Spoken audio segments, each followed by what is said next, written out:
Clara Rodriguez thought the golden retriever in her hotel lobby was just a stray looking for warmth. For months, she'd let him stay during her night shift, thinking she was just showing kindness to a homeless animal. But when she started paying attention to which guests the dog approached, she discovered something that changed everything. This wasn't a stray dog seeking shelter.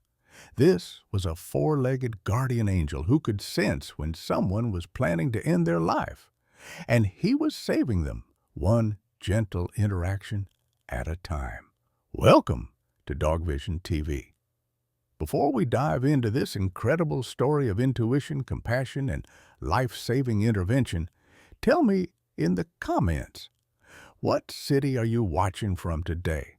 And if you believe that sometimes the most important work happens quietly, in places where people feel most alone, hit that subscribe button.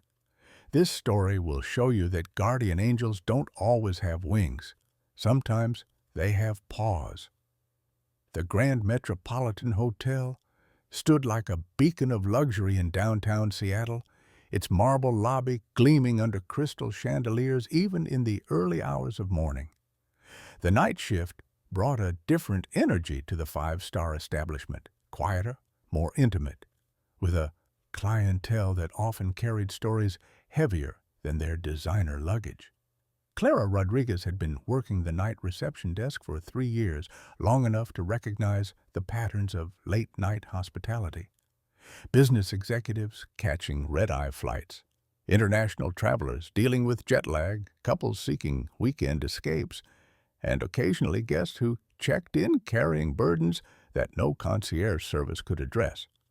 At 28, Clara had developed the intuitive skills that distinguished exceptional hotel professionals from merely competent ones.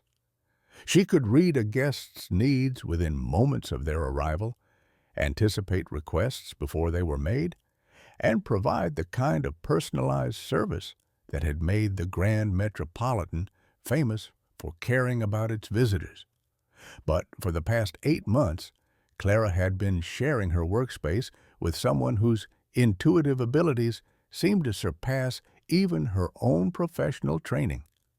Every night, around 2:15 a.m., a golden retriever would appear in the lobby.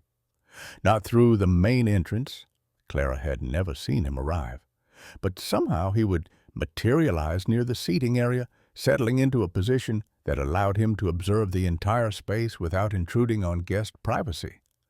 Clara had initially assumed he belonged to one of the late-shift employees or perhaps a guest who had temporarily lost track of their pet.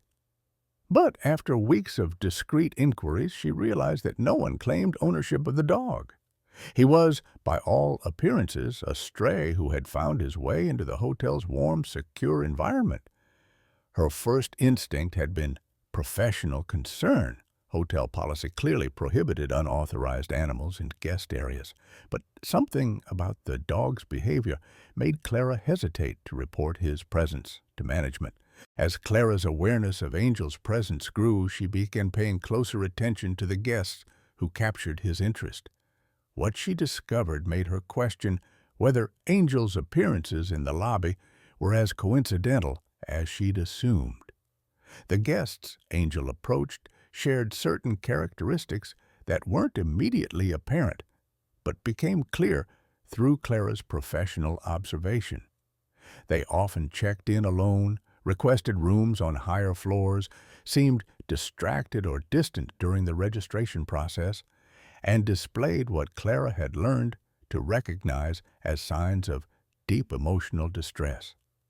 In her 3 years of night shift work, Clara had developed an unfortunate familiarity with guests who came to hotels not for rest or business, but as locations where they planned to harm themselves. The hospitality industry, particularly luxury hotels, dealt with this reality more frequently than the public realized, though it was rarely discussed openly. Clara had been trained to recognize warning signs, guests who paid in cash for single nights, who seemed disconnected from their surroundings, who asked specific questions about room features or building security, or who displayed the particular kind of calm that sometimes preceded tragic decisions. What stunned Clara was that Angel seemed to be identifying these same guests with remarkable accuracy, not through training or professional experience, but through what appeared to be natural intuition. She began documenting Angel's behavior more systematically, noting which guests he approached and observing their subsequent interactions. What she discovered was both remarkable and deeply moving. Angel didn't just approach these guests randomly. He seemed to be providing exactly the kind of intervention that crisis counselors recommended for individuals in emotional distress. He offered non-judgmental presence, gentle physical comfort, and consistent companionship during what were clearly their most vulnerable moments. Clara watched Angel guide a despairing business executive to a more comfortable seating area, remain with a crying woman until she fell asleep in the lobby chair, and provide steady companionship to guests who seemed too agitated to rest in their rooms. The night that changed Clara's understanding of everything happened during a particularly cold February evening. Margaret Chen, a software engineer from Portland, checked into the Grand Metropolitan at 1:30 a.m., requesting a room on the 15th floor and paying cash for a single night. Clara recognized the pattern immediately. Margaret displayed several indicators that had become familiar during her years of night shift work. She was polite but distant, seemed disconnected from the registration process, and carried herself with the particular kind of resignation that Clara had learned to associate with guests who were contemplating ending their lives. According to hotel protocol, Clara should have discreetly alerted the management team, who would then contact appropriate mental health crisis services. But the Grand Metropolitan's corporate policy prioritized guest privacy and business reputation over individual welfare concerns. And Clara had witnessed too many situations where well-meaning interventions had been discouraged in favor of avoiding potential liability. As Margaret moved toward the elevators, Angel appeared. He positioned himself near the elevator bank, not blocking Margaret's path, but creating a gentle presence that seemed to invite interaction. Margaret paused, looking down at Angel with an expression that shifted from surprise to something softer.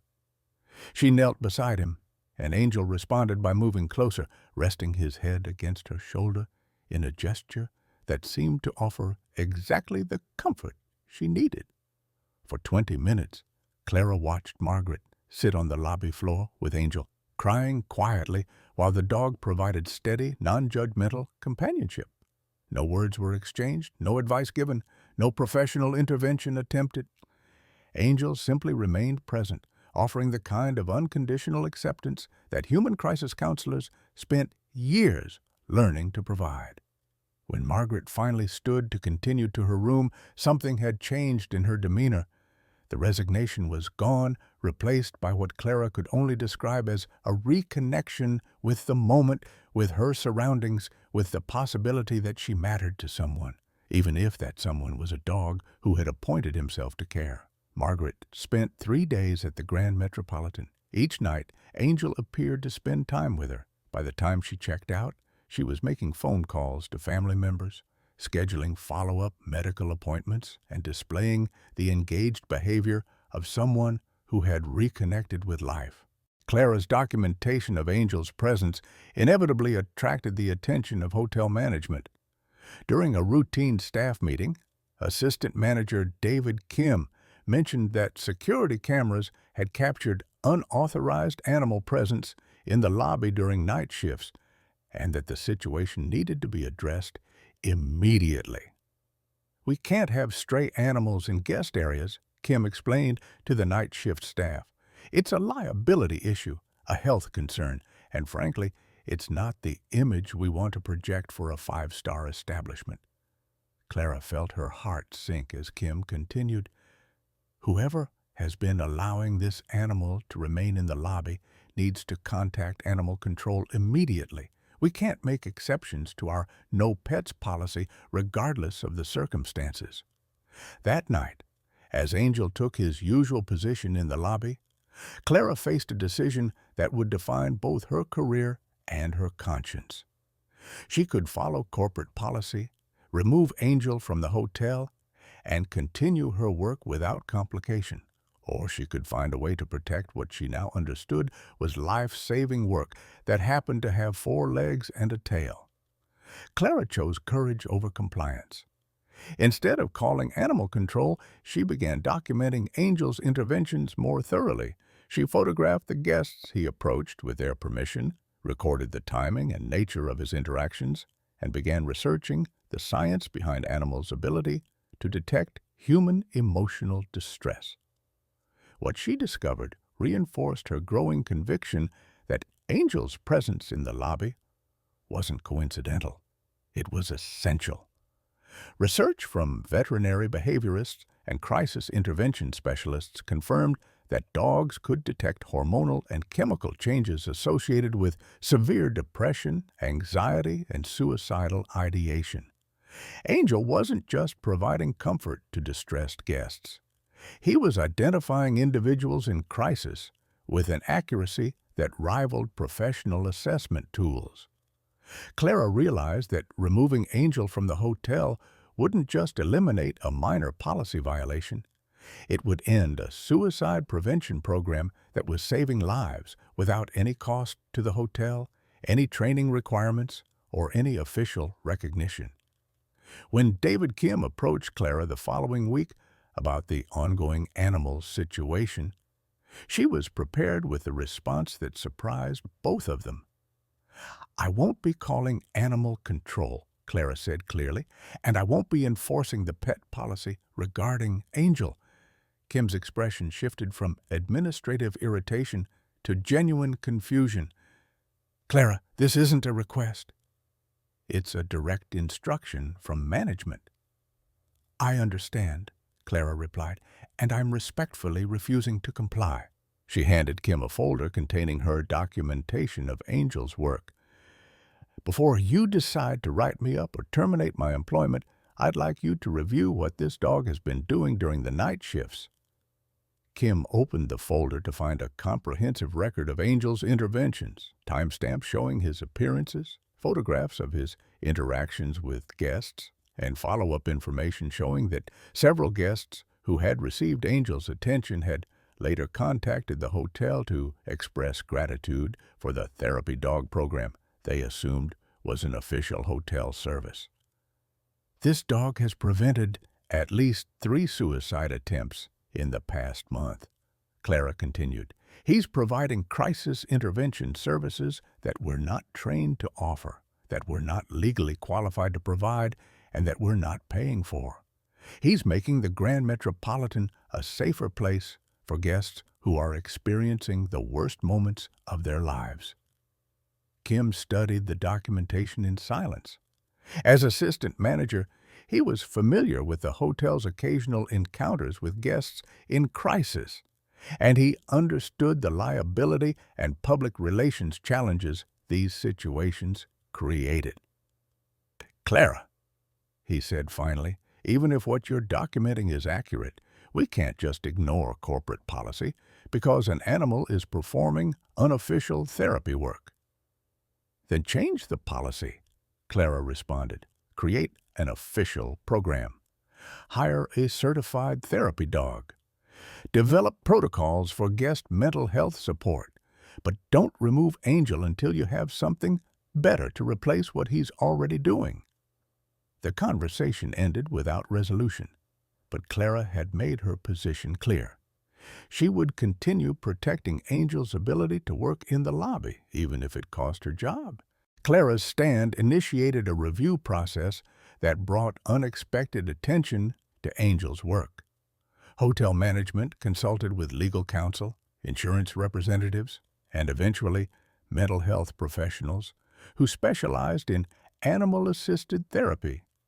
Dr. Rachel Morrison, a licensed clinical psychologist with expertise in crisis intervention, was brought in to assess the situation after reviewing Clara's documentation and observing Angel's behavior for several nights. Dr. Morrison provided a professional evaluation that surprised everyone involved.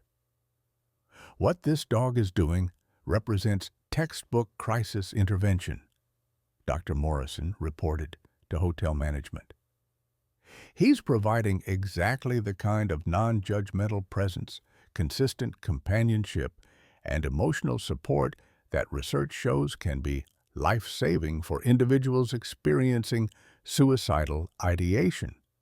Dr. Morrison's assessment confirmed that Angel's behavioral patterns matched those of professionally trained crisis intervention dogs, but with one significant difference. Angel had developed these skills naturally, without human training or guidance. This dog has essentially trained himself to provide mental health support, Dr. Morrison continued. His ability to identify guests in emotional distress is comparable to what we see in dogs who have received months of specialized training for this work. The evaluation process also revealed something that strengthened Clara's position considerably. Several guests who had encountered Angel during their stays had contacted the hotel to express appreciation for what they assumed was an intentional service. The Grand Metropolitan had been receiving positive feedback for a program that didn't officially exist. Management faced a unique decision. They could remove Angel and return to standard policy compliance, or they could find a way to formalize and support what was already proving to be valuable guest services. The solution they developed would transform both the hotel's approach to guest wellness and Clara's career trajectory. Rather than removing Angel, the Grand Metropolitan Hotel decided to create the hospitality industry's first official crisis intervention therapy dog program. Angel would remain in the lobby, but now with formal recognition, veterinary support, and integration into the hotel's guest services offerings. Clara was promoted to Guest Wellness Coordinator, a newly created position that made her responsible for overseeing Angel's work and developing protocols for identifying and supporting guests who might be experiencing mental health crises. The transition required careful planning. Angel received a comprehensive veterinary examination and health certification. Dr. Morrison developed training protocols that would enhance Angel's natural abilities while ensuring that his interventions remained appropriate for a hotel environment. Most importantly, the program was designed to complement rather than replace professional mental health services.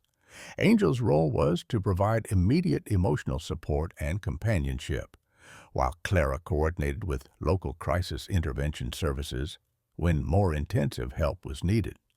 The Grand Metropolitan's Guest Wellness Program became a model for other hotels dealing with similar challenges.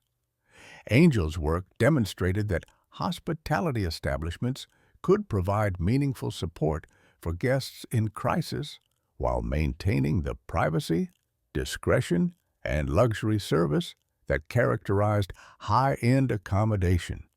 Clara's documentation of Angel's interventions became the foundation for training materials used by hotel staff throughout the chain. Her willingness to risk her career for what she believed was right had created an innovative approach to guest services that other hospitality organizations began adopting. The program's success was measured not just in guest satisfaction scores, but in lives preserved. In the year following its official implementation, the Grand Metropolitan recorded 0 guest suicides, a significant improvement from previous years. Angel's official recognition as a crisis intervention therapy dog attracted attention from mental health organizations, hospitality industry publications, and animal behavior researchers. His story became a case study in how natural animal instincts could be integrated into professional support systems. The American Hotel and Lodging Association invited Clara to present Angel's program at their annual conference, where it was received as an innovative approach to guest services that addressed real industry challenges. Other hotels began developing similar programs, often citing Angel's success as inspiration for their own wellness initiatives. Dr. Morrison published research based on Angel's work, contributing to the academic understanding of how animals could provide effective crisis intervention support. The study helped validate animal-assisted therapy as a legitimate component of mental health care, particularly in environments where traditional counseling might not be immediately available. Most significantly, Angel's work had created a ripple effect of awareness about mental health support in the hospitality industry.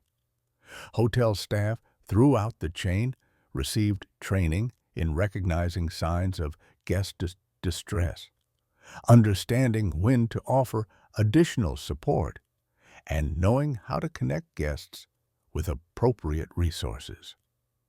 Clara's career transformation from night receptionist to industry innovator demonstrated how professional courage could create positive change that extended far beyond individual workplace decisions. Her willingness to advocate for what she believed was right had established new standards for how hospitality organizations could care for guests' emotional as well as physical needs. The Grand Metropolitan Hotel became known not just for luxury accommodations, but for pioneering approaches to guest wellness that recognized the full spectrum of traveler needs. 3 years after Clara first noticed Angel in the lobby, the guest wellness program continues to serve travelers who arrive carrying more than luggage.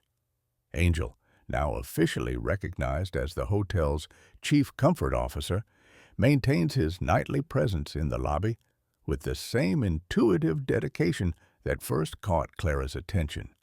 The program has evolved to include partnerships with local mental health organizations, 24-hour crisis hotline access, and staff training that helps employees recognize and respond appropriately to guests in distress. But Angel remains the program's heart, providing the kind of immediate, non-judgmental support that can make the difference between tragedy and hope. Clara continues in her role as guest wellness coordinator, having found her calling in the intersection of hospitality service and mental health support. Her work has expanded to include developing similar programs for other hotels, training staff throughout the hospitality industry, and advocating for broader recognition of the role that accommodation providers can play in supporting guest mental health. The relationship between Clara and Angel has become a partnership that exemplifies the best of both human professional dedication and animal intuitive service.